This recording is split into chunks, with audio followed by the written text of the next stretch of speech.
Hello and welcome to Steve Harmison's Super Over, live from the Kia Oval after England pulled off a comfortable victory in the fourth T20 against Pakistan to go 2-0 up in the series. And Steve, first things first, Jofra Archer and Mark Wood taking the new ball. That is what we've been hoping to see for quite some time, and it was never going to live up to the hype, but boy, it was good to see. Brilliant to see. I got on my soapbox in following on with Manners during the week about Wood, Archer, both of them together. Seen it go on social media. Wood took the first over, Archer took the second over. Do you know what? Pakistan was 65 for none, I think it was, of 6. How good was that 6 overs? It was absolutely brilliant. It was absolutely brilliant. I mean, Wood didn't bowl badly. Archer didn't bowl badly. Babarazam played some nice shots. Rizwan played some nice shots. I think you knew that once Rizwan and Baba went, that the depth of Pakistan was going to struggle. But I tell you what, that Wood and Archer together, I think that got a lot of people off their seats, and that will win more games than it'll lose. One of the more unheralded names in the side is Chris Jordan. Yeah. Nobody's taken more wickets than he. He's in the side for his bowling. Rob Key said he's in the side for his batting as well. Yeah. But his fielding, again, is exemplary. But even for Chris Jordan, that catch at long off was something else. It's a package, isn't it? It's a package. You know, we talk about Sam Curran, why Sam Curran not in. Sam Curran's fighting with Chris Jordan. There's been one or two who's fighting for that sort of number 8 spot. Number 8 spot. Looks like Moeen Ali's going to bat at number 7. So I think Chris Jordan, Chris Wokes, Sam Curran, Moeen Ali, they were all around that number 7, number 8 spot. But he gives you 5 over. He saves you 5 runs in the field. His death bowling's very, very good. His 6 hitting's very, very good at the end, and that's all you want. You want the 6 hitting. It's not about the batting as such. It's not about who's the best batter. He might come in and fish 2 balls, and can he hit 1 for 6? And how many times in a 2020 game, on the white ball game, has the game been won by like 3 runs? So that's what the Jordan package is. And do you know what? Over the course of the last couple of games, he's found a yard from somewhere, because he has found a little bit of pace, more than what he was last year, the year before, and whatever. So whether that's fitness, whether that's a little bit of form, whether that's repetition of action and consistency, I don't know. I'd love to know from Chris Jordan. But he seems to be a little bit quicker than what he was over the course of the last couple of years. Maybe he hasn't been flogged around the world as much as what he has been done as that sort of, gun for hire, death bowler, playing 12 months of the year, and he hasn't played as much cricket, and he's been able to work at his body and his fitness and everything that goes with it. But I think Chris Jordan's a yard quicker than what he was last year. Well, he was always. Can you? That's me, a big fan. Nice one. Yep. He was always. He was very quick here when he first started playing for Surrey, and then had a back injury. But yeah, it was great to see him in. We saw the rarest of all things, a maiden. Liam Livingstone took 2 wickets, and he bowled a maiden as well. But for me, he's the missing link. I was saying to Manners during the week, and I've said quite consistently about this England team. My worry at the start was, is Jofra going to fall flat on his face? Are we going to put too much pressure on Jofra? And he's answered that question brilliantly, because he's been playing in the Caribbean, he's been playing for Sussex second team. We've seen over the course of the last week, Jofra's ready. Brilliant, fantastic. Go to the top. The top of the order is as good as what there is in world cricket. That 1, 2, 3, 4. My worry was always going to be who marries that up. Harry Brook was always going to be number 5. The 6 and 7, all-round package, which one? And none of them were really in form in the IPL. Livingstone was in great form in the IPL. Curran was probably in the best form. Moeen Ali wasn't.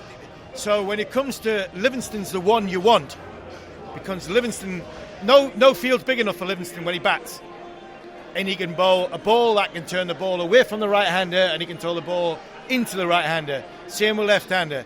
He's got this package, which is, I think, is what England.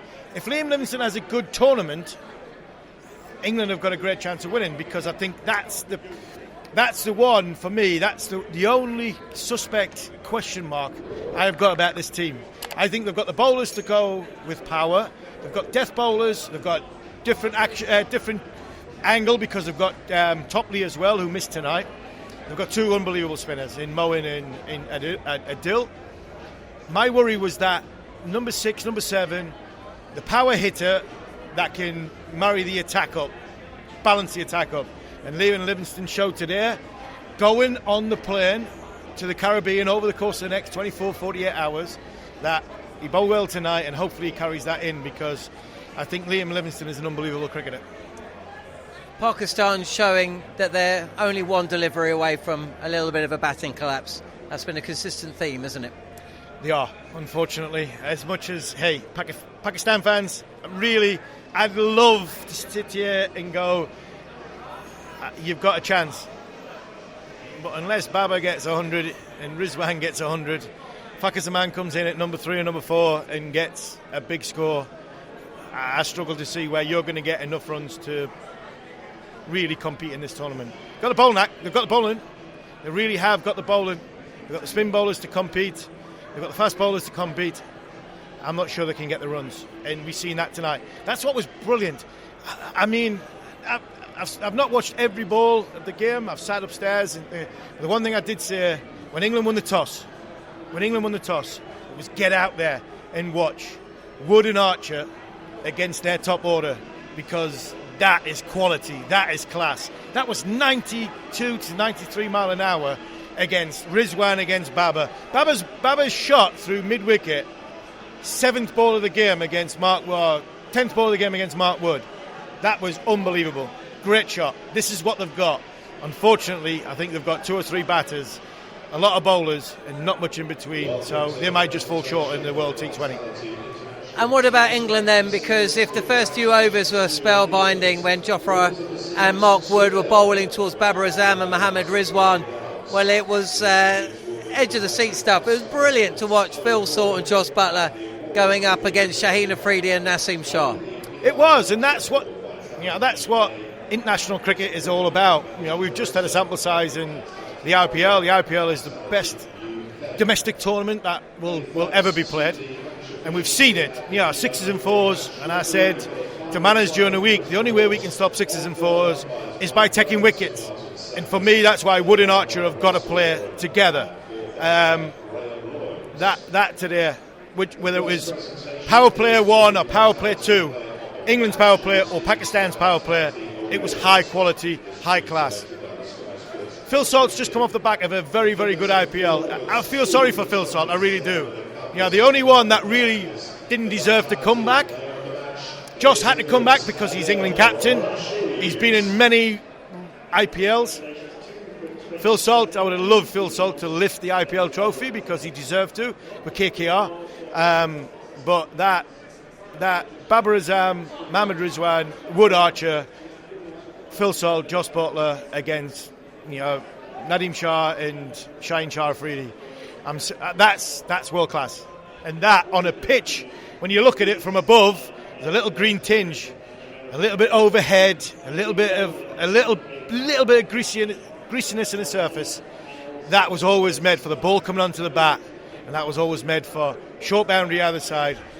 That was always made for a spectacle of top quality bat and v-ball. And I think both power players, the bat won. And lastly, you're talking about world class, but the man speaking to Sky right now, man of the match, Adil Rashid. And for me, the best moment of the day was that dismissal of Mohammad Rizwan. And once again showing, England are very lucky to have Adil Rashid, World Cup winner in both formats, still in their side. They have, and do you know what? I think he's got quite a bit left in him. He's 36. I still think he's got a little bit left in him. I can still see Adil play until he's 40. I really can. There's a lot of talk in the last 2 years about him coming back and playing Test match cricket, and a lot of people were like, no, leave him where he is because of the one-day stuff that he's got. Adil's he's a wonderful performer, and he's shown again. We're going to an area where, as the tournament goes on, especially when you go knockout stages and you get to the Caribbean, when we get to the Caribbean, these pitches are going to be tired. And when they're going to be tired, they're going to be slow, they're going to be turgid, they're going to be spinning.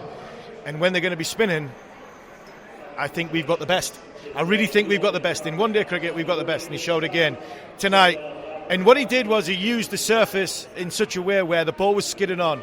You didn't see big leg spinners. You didn't see too many googlies. What you seen was he made sure the batter was contained. And he basically said, like Jimmy Anderson's done for many years in Test match cricket, he basically said, you're going to blink, you're going to make a mistake, and your technique is not going to hold up against my quality. And that's why he's man of the match. On AM, on DAB, via the talkSPORT app and on your smart speaker. talkSPORT.